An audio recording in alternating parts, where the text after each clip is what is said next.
casa. Quem que não tem o micro-ondas, né? Aquela coisinha rápida que você vai fazer, uma coisinha, um alimentozinho rápido, um descongelamentozinho, mas você sabe que ele serve até para desinfetar muitos produtos? Então veja essa matéria que nós vamos dar dica, muitas coisas, muitas informações para vocês, tá ok? Não perca, eu vou assistir com vocês agora.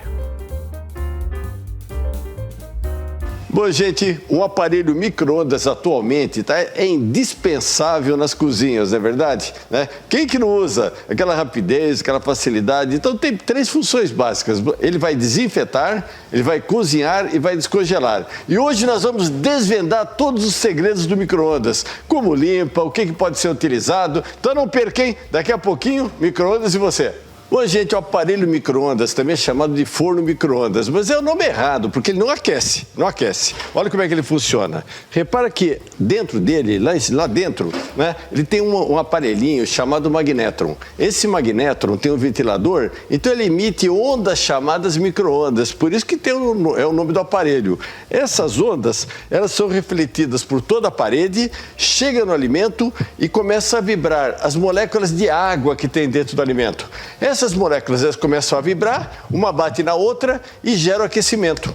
Né? Então, por isso que quando você fala de micro-ondas, o aquecimento vai no alimento de dentro para fora. De dentro para fora. Então, muito cuidado, alguns cuidados que nós vamos mostrar para vocês que nós temos que ter, principalmente com os recipientes que você coloca neles. Essas ondas, elas não passam para você por quê? Primeiro, porque a porta veda. Em segundo, repara que ele tem um quadriculado aqui, tá? Esse quadriculado aqui metálico, tá? Ele é menor do que o tamanho da onda micro-ondas.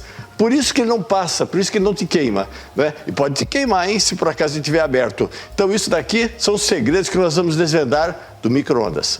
Uma dúvida que as pessoas têm é se o alimento ele pode ficar irradiado. E essa radiação pode continuar nesse alimento fazendo mal para as pessoas. Bom, gente, isso não acontece, né?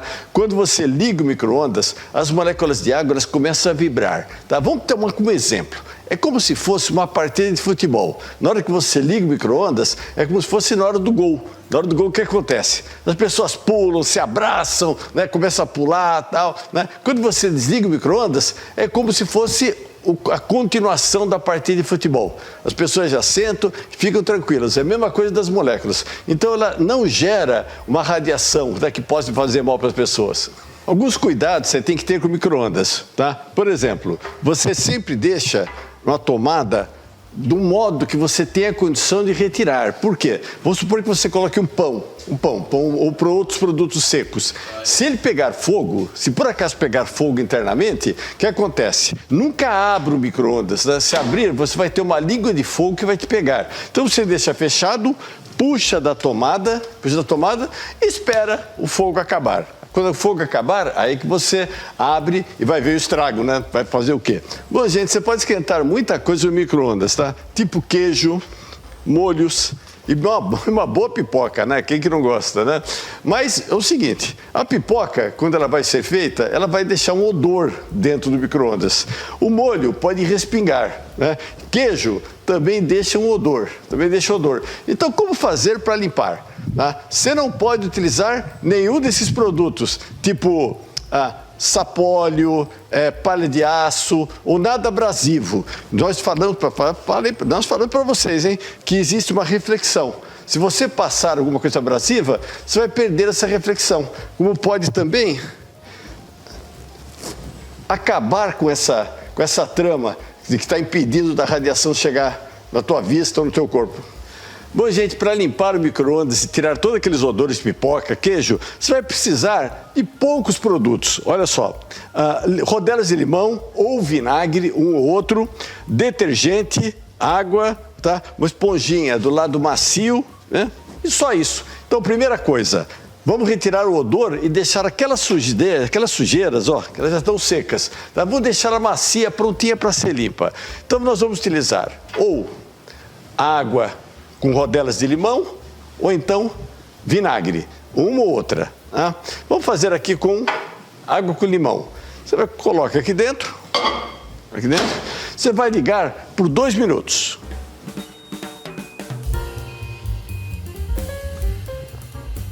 Bom, Acabaram os 10 segundos, o que você vai fazer? Primeira coisa, tirar da tomada. Tirou da tomada, aqui, né, que eu não quero ninguém levando choque. Né? Vai retirar, com cuidado, né, gente, para não se queimar. Ó. Retira o produto. O que aconteceu? Os odores todos, com esse ácido que ficou lá dentro, todo o limão do vinagre, já foi eliminado o odor. Agora, para limpar, nós vamos fazer o seguinte: 1 litro de água, 1 colher de sopa de detergente, só isso, tá? Isso. Nós vamos pegar uma esponja sempre do lado macio, molhar, né? E olha, vem comigo aqui. Repara que a sujeira já está macia. Tá? Então, nós vamos retirar o prato e o anel. Vamos fazer a limpeza. Ó, dá uma olhadinha como a sujeira sai fácil aqui, olha aqui na parede.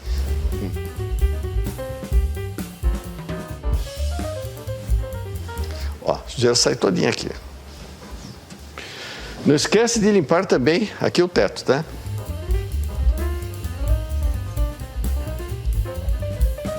Agora para passar um pano.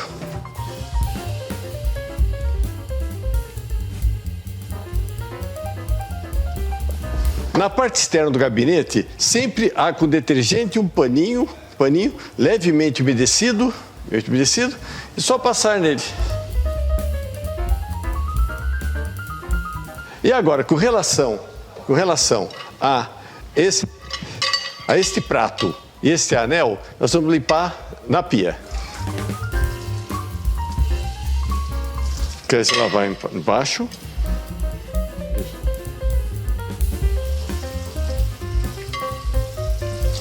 E coloca no escorredor. A mesma coisa do anel. Pronto.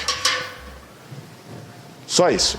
Um dos problemas sérios do micro-ondas é se tiver vazamento. O que acontece com vazamento? Pode vazar por esta parte aqui da porta ou mesmo por essa trama metálica. Né? Se tiver esse vazamento, você contém água no seu corpo. Ele vai esquentar a água do seu corpo. Então pode dar o quê? Queimadura de pele, catarata. Né? Então, para você verificar se tem ou não tem vazamento, você vai fazer o seguinte: recipiente com água, você vai colocar dentro do micro-ondas, aqui, né? Você vai pegar uma maçã, colocar na frente da porta, né? Aqui bem na frente, isso. Né? Aqui, essa daqui é para ver se existe problema de vazamento na trama. E essa outra maçã, aqui bem na passagem da porta. E você vai ligar o micro-ondas. Vai ligar o micro-ondas por quanto? Por 2 minutos. Acabaram os 10 segundos, o que você tem que esperar, gente? Para ver se a maçã, você vai cortar a maçã no meio.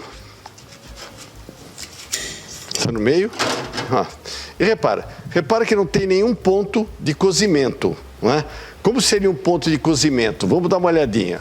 Essa maçã eu coloquei dentro do micro-ondas. Você vai ver como é que ela ficou.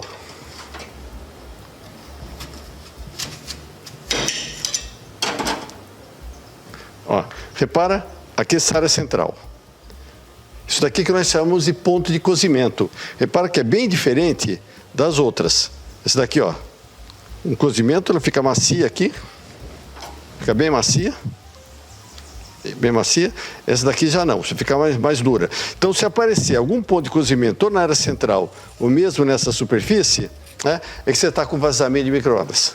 Uma das dúvidas que sempre fica na nossa cabeça é se o recipiente ele pode ou não ser utilizado dentro do micro-ondas. Se for plástico, é só você observar no fundo, impresso em alto relevo, umas ondazinhas. Se tiver essas ondas, ele pode ser utilizado. Agora, um material desse pode ou não pode ser utilizado? Então nós vamos fazer o seguinte, nós vamos pegar um que comprovadamente pode ser utilizado dentro do micro-ondas, vamos colocar água, colocar uma tampinha nele, fechar, pode ser de alumínio, gente, sem problema. Só na tampa. Cuidado para não encostar na parede. Vamos pegar o outro recipiente e colocar o recipiente teste. E vamos ligar por 15 segundos. 15 segundos é o suficiente. A ideia é a seguinte, gente. Nós vamos agora abrir o micro-ondas, tá? E vamos pegar esse material. Tá? Repara que ele está frio. É claro que você não está vendo se está frio, mas eu falo para vocês, ele está frio. Se ele estiver frio, né, é que ele pode ser utilizado no micro-ondas. Um dos cuidados que você tem que tomar, que é muito sério, é com baby food, tá? Alimentação para criança. Por quê? Olha só, você abre esse produto, você coloca dentro, você liga. Depois de ligar, o que acontece?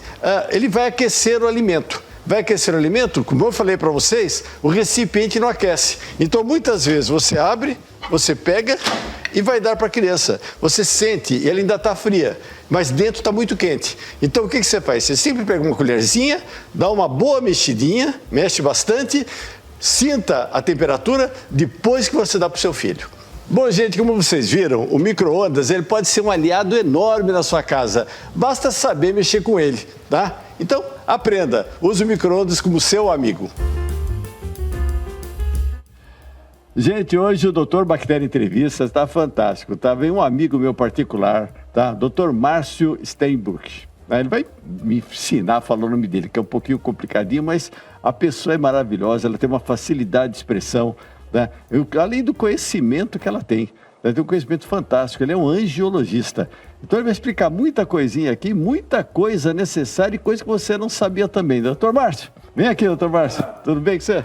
Vai, esse é o seu microfone. Obrigado. Tudo bem? Dá um abraço aqui. Senta aqui, doutor. Senta aqui. Obrigado. Aqui. Opa.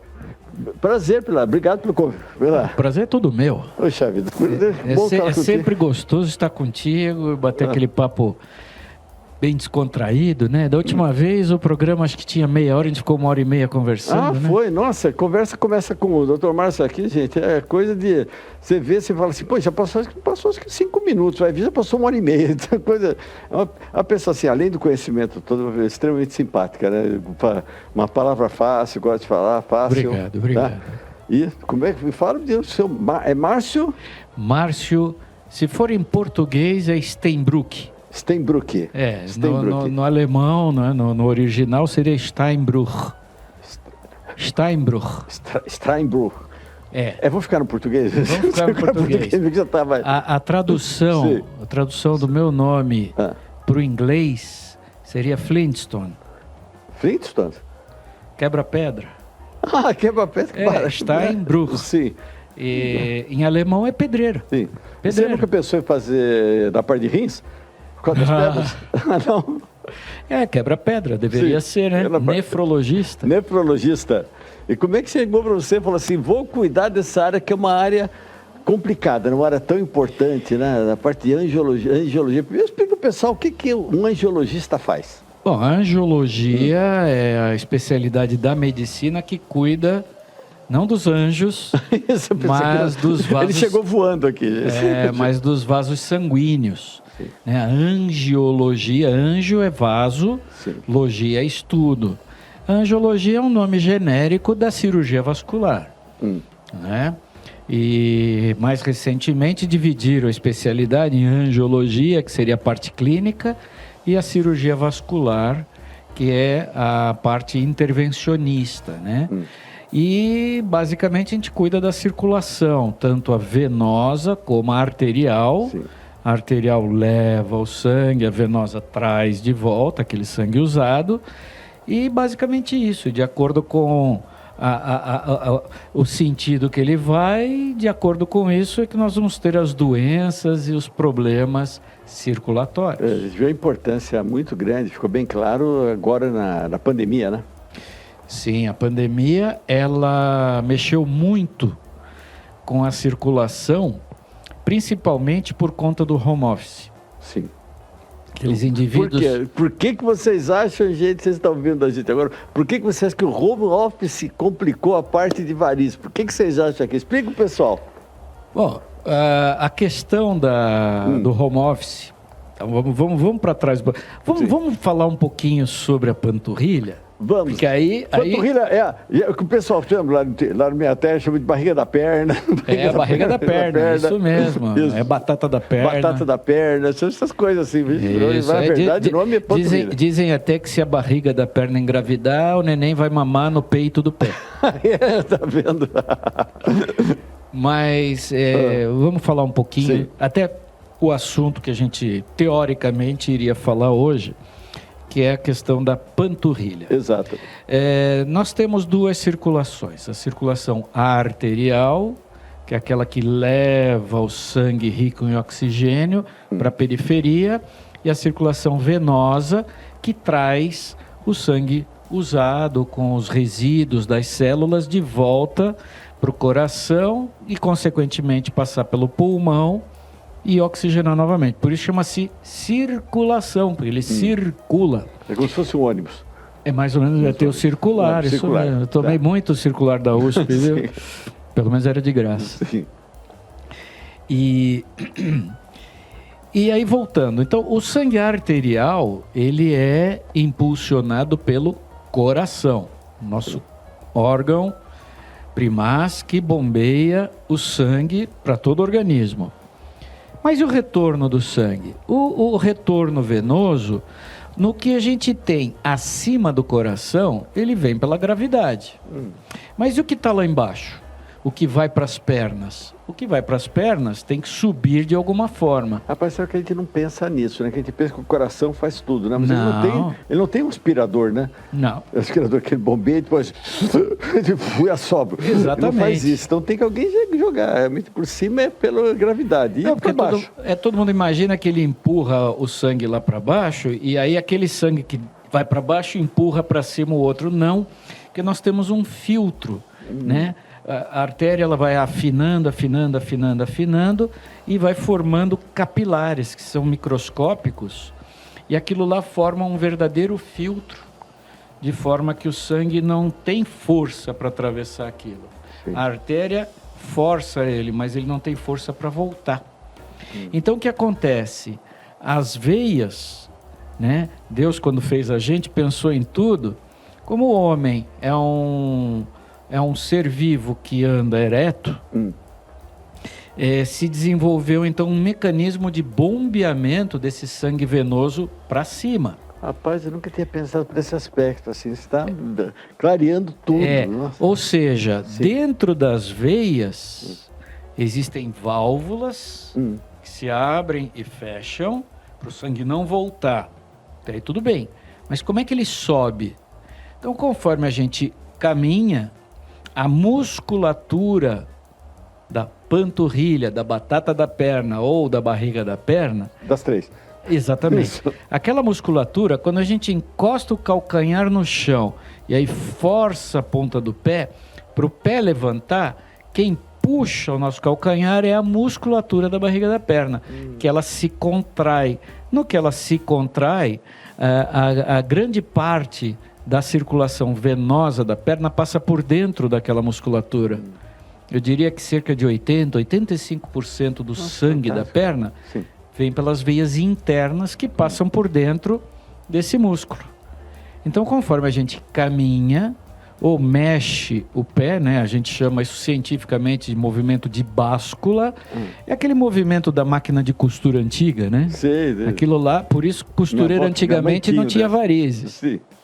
Costureira antigamente não tinha Rapaz, varizes. tá brincando, cara. Só quando quando começou a usar a máquina elétrica, né? Sim. Era só apertar um botãozinho, aí ferrou. Quer dizer, a automatização hoje em dia está tornando o homem cada vez menos proporcional e menos adequado a viver.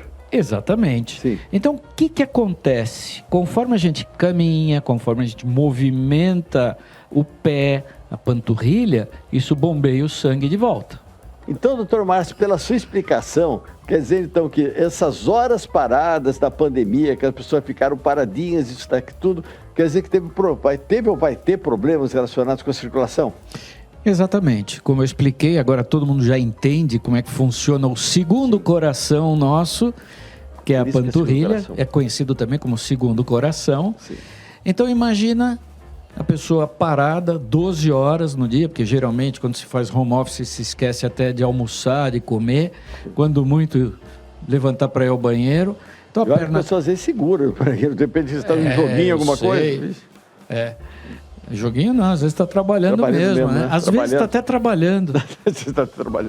Mas a questão é que ficou muito tempo parado, então o sangue não consegue subir, porque a gravidade empurra ele para baixo, e há um represamento. O coração não para de bombear e não está subindo o que deveria. É quase a mesma coisa que ficar num voo longo, né? E geralmente as pessoas chegam no destino de um voo longo com a perna inchada. Verdade. Por conta disso. Além do represamento do sangue... O ônibus, né, também, né? O ônibus já é diferente, porque o ônibus é mais fácil você levantar para ir ao banheiro lá no fundo, ou se precisar dar uma parada, e por incrível que pareça, o ônibus é mais confortável que o assento de um avião. Ah, bom, isso é verdade. Nossa, no avião parece que você veste a cadeira, né? Que você fica as pernas para cima. É verdade, né? Você tem que vestir o avião para poder viajar. E o ônibus, hoje é tão comum, corriqueiro, um leito, essas coisas, é bem mais tranquilo. Mas o que acontece? Além do retorno venoso não se fazer adequadamente, lembrando que nós somos uma esponja. 60% do nosso organismo é composto por água. E o nosso subcutâneo é uma esponja. Quem nunca molhou, você que fala muito, né, da higienização das esponjas, que eu sei, quem pegar uma esponja seca, molhar a ponta dela e botar ela de cabeça para cima, né, com o molhado para cima, aquilo vai escorrer para baixo. Exato. A mesma coisa acontece com a gente.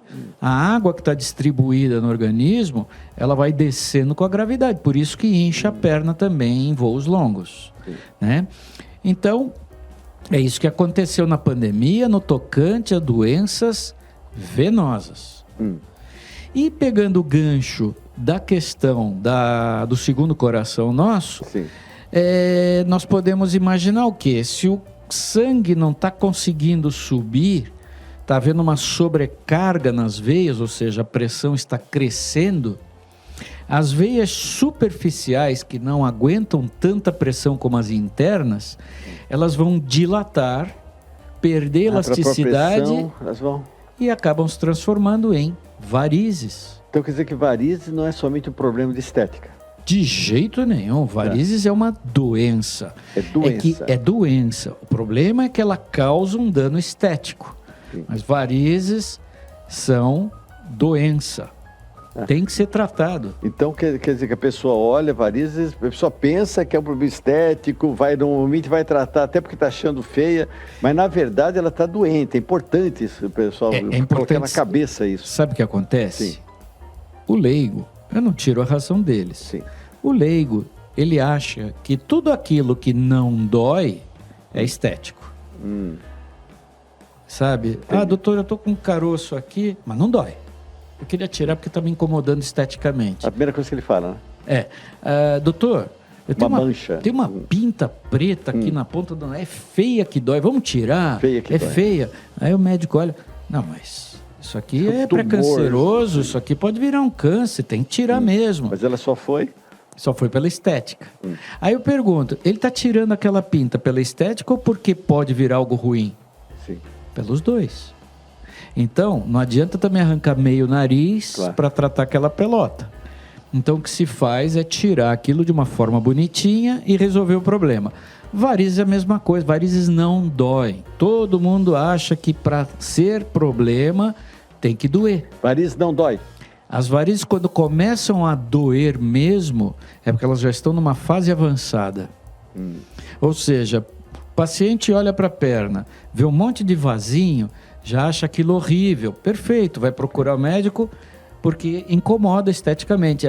90% dos meus pacientes chegam lá, doutor, eu estou aqui com umas veias na perna, mas é estética, porque eu não sinto dor. Só que dor só virá lá na frente. 60%, 70% dos pacientes com varizes, mesmo aquelas grossonas, não sentem dor. A estética hoje em dia está virando meio moda, né? A estética está virando moda, mas eu particularmente considero muito importante. Porque isso daqui é o tratamento da alma. Quando a gente olha no espelho e se enxerga de uma forma, não é salutar. Eu não sou contrário à estética. Tanto é que as técnicas modernas de tratamento das varizes preza a doença e também o estético. Então, as técnicas modernas, que infelizmente nem todos fazem, mas aquelas técnicas minimamente invasivas, de tirar veias com pequenos furinhos de agulha de crochê fininha. Isso que não deve ser feito. Não. Não, é o que deve ser feito. É o que se faz. Eu pergunto para você, o que deve ser feito e o que não deve ser feito? Não. Esses são os tratamentos, que se fazem. O uso do laser para tratar veias internas, safena, ou seja, evitar corte, evitar ponto. Sim. Então, recuperação mais rápida, indolor e com uma estética boa, porque não fica uma cicatriz. Então, sim, quando se vai tratar as varizes, tem que unir o útil ao agradável. Sim. Injeções e produtos, tipo glicose, essas coisas. Então, veja bem, eu costumo usar uma analogia muito interessante. Quando a gente vai caçar um elefante, eu sou contrário à caça, tá? Mas vou usar isso como exemplo. Certo. Se eu vou caçar um elefante, eu vou usar uma arma com calibre próprio para matar um elefante. Se eu for caçar passarinho, eu vou usar uma arma com calibre próprio para um passarinho. E se eu for caçar um leão, eu vou usar um calibre intermediário. Mesma coisa nossas varizes. Nós temos desde passarinhos, leões e elefantes. Então, para cada tipo de veia ou de vaso doente, a gente tem uma arma. Então, veja, a escleroterapia, que é a injeçãozinha, ela trata um tipo de vaso. E dependendo da condição desse vaso, em vez de usar a injeçãozinha, hoje, mais modernamente, se usa o laser. Mas o laser transdérmico, aquele que se aplica na pele. Se a coisa vai mais longe, o laser também já está pegando pequenas varizes, que antigamente tinham que ser tiradas cirurgicamente. Então já está se evitando isso. Mas ele cresceu mais, aí não adianta mais eu querer usar laser ou querer fazer aplicação. Eu tenho que tirar aquela veia. E quanto mais precocemente se faz um tratamento, melhor é o resultado funcional e também o estético. E se uma pessoa não se preocupar, vamos supor, não me preocupo com a parte estética, não está doendo, vou deixar isso daqui. Então, veja bem, nós médicos não temos bola de cristal. Sim. Mas a evolução natural do problema é que as veias continuem crescendo nessas varizes.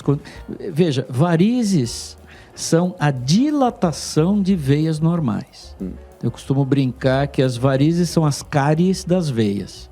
Né? O dente, ele forma os furos, você trata aquele furo, você pode ter cárie em outro dente. Variz é a mesma coisa, uma veia dilatou, acabou, não tem mais função, ela tem que ser tirada do circuito. Se o indivíduo não fizer absolutamente nada, elas vão evoluindo, elas vão crescer até o momento em que elas vão botar as garras de fora. Então poderão haver as complicações. Exemplo, uma trombose, que é um assunto bom para um próximo programa. Né? Todo mundo ouve trombose. O que é trombose? Trombose é quando coagula o sangue dentro do vaso. Isso mata, né? Pode matar. É muito doloroso, deixa sequelas e se aquele coágulo se solta, ele viaja e vai entupir o pulmão, dando a embolia pulmonar, que pode ser fatal. E pode ter manchas, que aí já é uma complicação estética. Pode ter hemorragia, porque às vezes a veia é tão dilatada, está tão para fora da perna, que um encostão lá, aquilo rasga e sangra adoidado. Úlceras, feridas, dores atrozes, e isso às vezes numa idade avançada que já não tem mais o que fazer.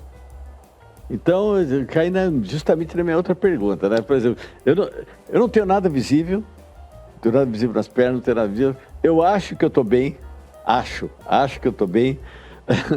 Eu faço poucos exercícios, eu estou começando a fazer mais daqui para frente, tudo isso.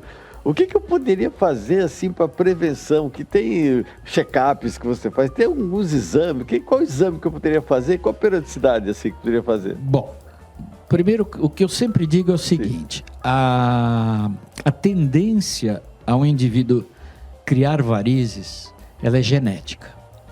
Então, todo mundo que tem um parente próximo que tem ou teve varizes, é bom se cuidar. Pô, minha mãe teve varizes, trombose, teve tudo que você pode imaginar. Sim. Então, veja bem. Tá. É genética a transmissão. Sim. Muito bem. Quem se lembrar do colegial, né, e lembra a diferença entre genótipo e fenótipo, né? Genótipo é a informação genética, né, que a pessoa tem os genes para desenvolver a doença, mas o fenótipo é o conjunto de características, ele pode desenvolver ou não. Então a pessoa recebe os genes, mas pode não desenvolver varizes, mas o descendente dela pode ter. Então tem muita gente, por exemplo, minha mãe não tem nada. Sim. A minha avó tinha muitas varizes. Pula uma geração. Então o que acontece? Eu costumo dizer o seguinte: indivíduos que tenham, principalmente mulheres, tá? Que tenham alguém na família próxima que tenha ou teve varizes. Indivíduos que olhem para as pernas e vejam vasinhos e comecem a se incomodar com aquilo. Eu acho que sim, tem que procurar um vascular preventivamente para que seja examinado e que se faça um exame laboratorial chamado ecodoppler, que é um ultrassom, é um ultrassom, por isso eco de eco mesmo, que o som vai e volta. E o Doppler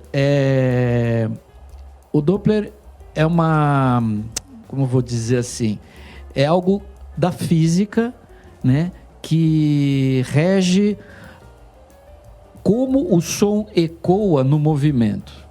Eu não vou entrar muito no mérito físico aqui, porque adoro física, mas o Doppler é ele que vai estudar o fluxo do sangue, se ele está indo para um lado, se está indo para o outro.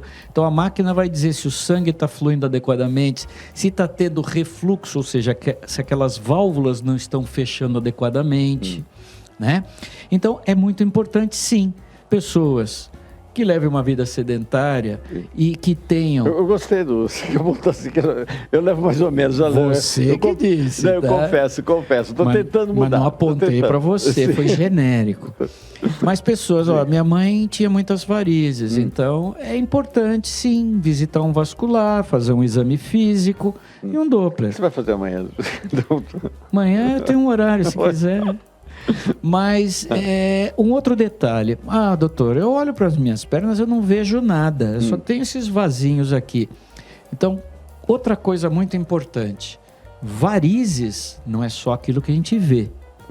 Muitas vezes as varizes crescem para fora e formam aquelas bolinhas para fora, mas tem vezes que elas crescem para dentro. É o pior, fica escondida. Elas ficam escondidas, e não dói, a pessoa não sabe que tem. Por isso que é importante também um exame armado, que a gente fala, que a gente brinca, né? A gente tem equipamentos que conseguem enxergar abaixo da pele para saber se tem ou não tem alguma coisa escondida. O Doppler vai enxergar mais profundamente, mas quando a gente vai a uma consulta de um vascular, ele vai olhar, palpar e usar esse equipamento que usa uma tecnologia chamada realidade aumentada para poder enxergar se tem algo abaixo da pele que os olhos não enxergam. E muitas vezes, onde a pessoa tem um monte de vasinhos, né, a gente enxerga o quê? Um tronco, uma veia doente que alimenta aquilo. Então, sabendo que ela está lá, muitas vezes com o próprio laser, a gente consegue tratar aquilo. Na hora? Na hora. Na hora. Então, quer dizer, continua sendo aquela velha premissa, né? Que a prevenção é o melhor remédio. Isso é um jargão que nunca vai terminar, nunca vai ter fim. Ele sempre vai ser atual. Então, e a periodicidade que eu faria esse exame? Quanto tempo? Então, existe uma máxima, né? Que a gente brinca, que é o seguinte: de dentista e angiologista, ninguém pode perder de vista. Isso. Angiologista e dentista não se pode perder de vista. Então, assim como se vai ao dentista cada 6 meses para fazer uma revisão, Ah, por mais que eu escove os dentes X vezes por dia, passo fio dental, bochecho com aquilo, lavo com não sei o que, tal, tem que ir ao dentista. Pode escapar uma cárie.